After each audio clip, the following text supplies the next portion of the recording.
שלום לכולם, במסגרת פרויקט תורה על בית, רבנות 7012 מגישה לכם מבצע מגילה, והפעם דף ה' עמוד ב', אנחנו מתחילים מהשורה האחרונה של דף ה' עמוד א'.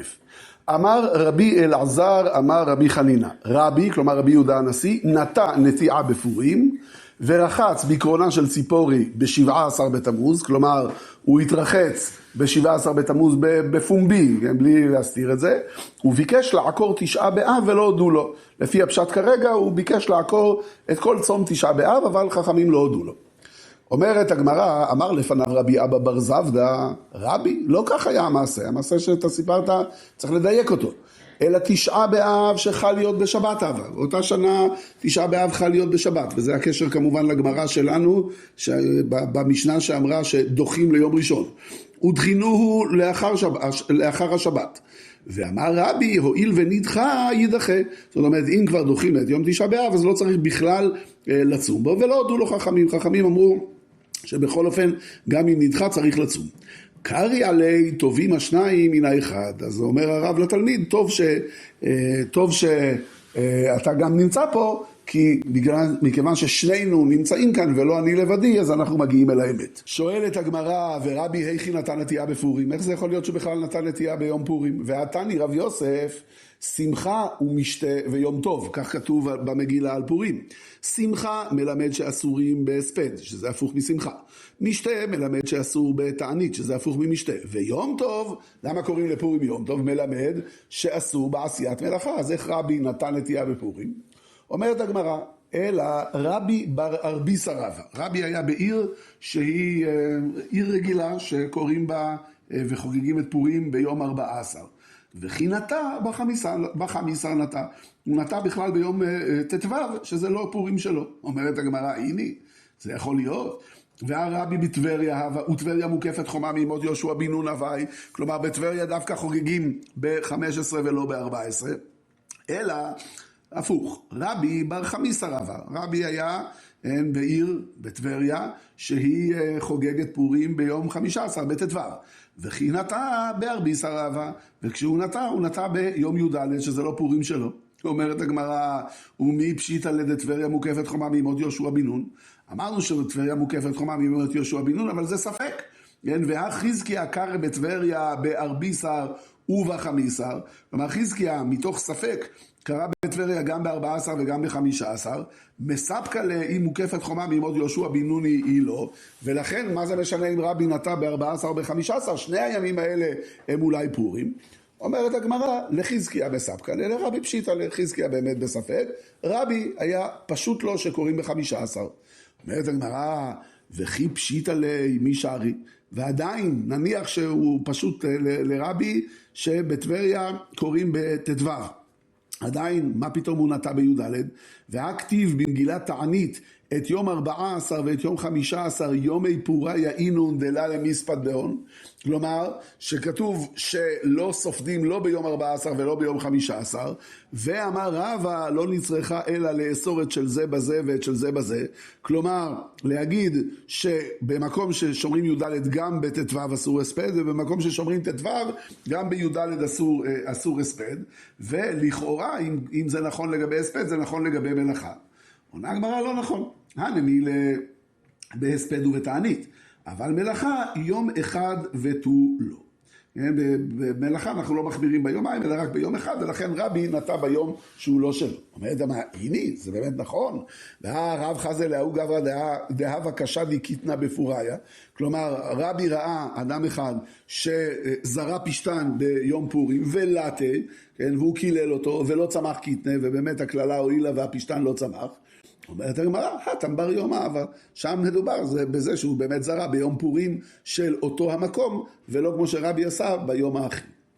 אומרת הגמרא עוד הסבר אחד, רבא ברי דרבא אמר, אפילו תימה ביומי, הספד ותענית קבילו עליו, מלאכה לא קבילו עליו. כלומר זה נכון שכתוב במגילה משהו שמשמע ממנו שאסור במלאכה, אבל עם ישראל לא קיבל את זה על עצמו.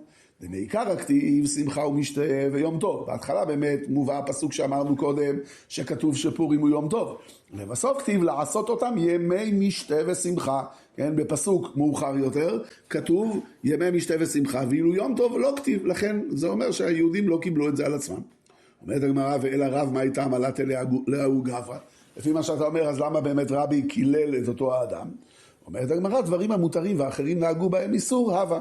כן, זה היה מקום שכן נהגו בו איסור, ומכיוון זה היה מקום שנהגו בו איסור, אז לאדם שנמצא במקום הזה אסור להקל.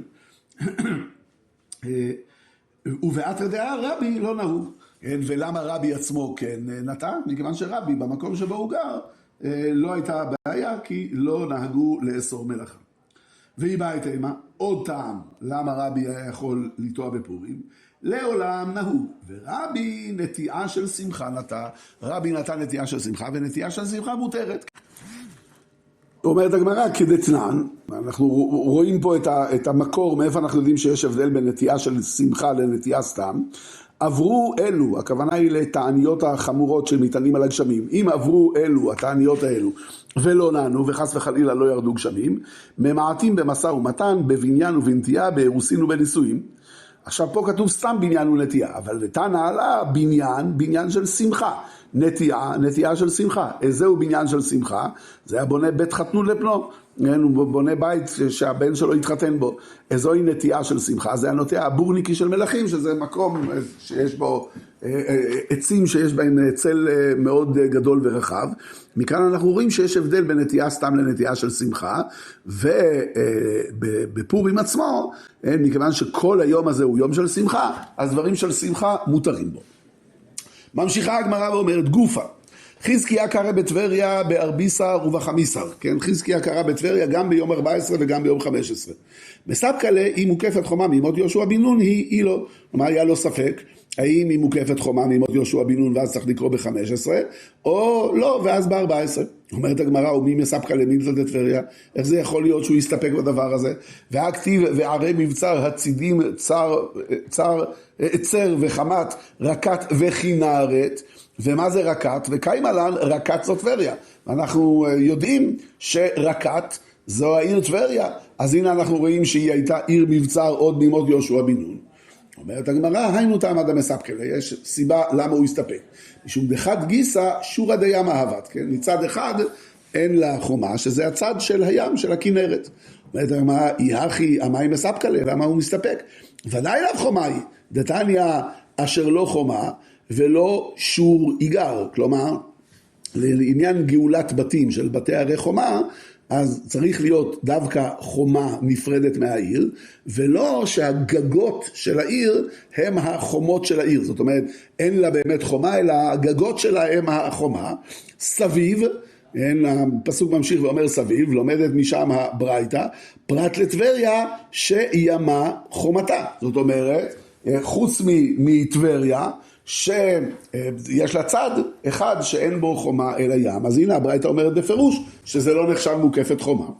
אומרת הגמרא, לעניין בתי הרי חומה לא בספקלה, באמת לעניין בתי הרי חומה עם כל הנושא של הגאולה, שם זה לא מסתפקים וים לא נחשב חומה.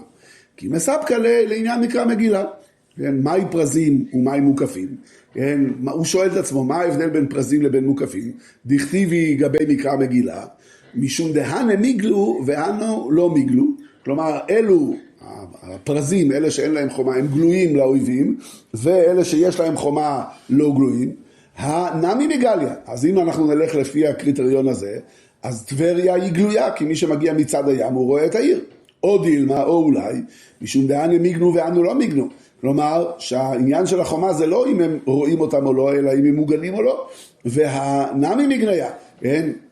וטבריה גם כן מוגנת, כי הצד של המים מגן עליה גם כן, ואז אולי זה נחשב כן מוקף. משום הכי מספקלה, משום כך יש לו ספק, ולכן הוא קרא בשני הימים.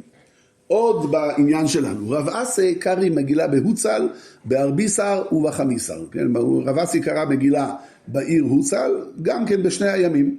למה? מספקלה היא מוקפת חומה מימות יהושע בן נון, היא לא. איקא דאמר, אמר רב אסי, היי הוצל דבית בנימין, מוקפת חומה מימות יהושע. כלומר, יש כאלה שאומרים שההוצל הזאת שמדובר עליה, זה הוצל שנמצאת בנחלת בנימין, ושם עליה, זה לא אותה זה לא אותו הדבר שאמרנו שקוראים בשני הימים, אלא שם בוודאי היא מוקפת חומה מימות יהושע בן נון, ולכן קוראים רק ב-15. אמר רבי יוחנן, כי אבי נתליה, כלומר כשהייתי נער, אמינא מילתא דשאילנא לסביה, כלומר אמרתי מעצמי משהו שאחר כך שאלתי עליו את הזקנים והשתכח קבתי, ובסוף התברר שמה שאמרתי כשהייתי נער זה נכון. חמת זו טבריה. כן, החמת שמוזכרת בפסוק שאמרנו זו טבריה. ולמה נקרא שמה חמת? על שום חמי טבריה, כן, המאגרי מים החמים שיש שם. רקת זו ציפורי. ולמה נקרא שמה רקת? משום דמידליה כרקתא דנהרא, כן, כי היא מוגבהת מעל הסביבה שלה, כן, כמו שפת הנהר שגבוהה מעל הנהר, כי הרי ציפורי יושבת בראש ההר. כנרת זו גינוסר. ולמה נקרא שמה כנרת? דמתי כפרע כקלה דקינרה, כן, כי הפירות שלה מתוקים כמו הניגון של הכינור. אמר רבא, מיקה למאן דאמר רקת לטבריה? מה, יש מישהו שאומר שרקת זה לא טבריה? והקיש אחיו איניש הכה, והרי כשמת אדם גדול, הכה הכוונה בבבל, התם ספדה לאחי, אז בטבריה סופדים לו ככה, גדול הוא בששך, ששך זאת בבל, הרי באותיות אטבע ששך זה בבל, ושם לו ברקת, ויש לו שם בטבריה, וכימסקי ארון עליאתם, כשהם מעלים ארון של אדם שנפטר בבבל כדי לקבור אותו בטבריה, ספדה לאחי סופדים לו ככה, אוהבי שרידים, כלומר מי שאוהבים את השרידים, את עם ישראל, יושבי רקת, כלומר יושבי טבריה, צאו וקבלו הרוגי עומק, כן, תקבלו את הרוגי בבל שהיא עמוקה, אז משמע מכאן שכולם מבינים שרקת זה טבריה. ועוד הוכחה, כי נח נפשי דרבי זרע, כשרבי זרע נפטר, הוא נפטר בטבריה, פתח עליה הוא ספדנה, כן? פתח את ההספד שלו ספדן אחד, ארץ שנער הרע וילדה, ארץ שנער זה בבל, היא ילדה את רבי זרע, כי רבי זרע נולד בבבל, ארץ צבי גידלה שעשועיה, היא גידלה את זה שנולד בבבל, אוי נעלה אמרה רקת כי עבדה כלי חמדתה, כלומר אוי לרקת, לטבריה, כן, שהיא עבדה כלי חמדתה. מה צריך להגיד? צריך להבין, כן, שרקת בוודאי היא טבריה, ולכן הגמרא תמשיך את הרעיון הזה המשך הלימוד שלנו. להתראות.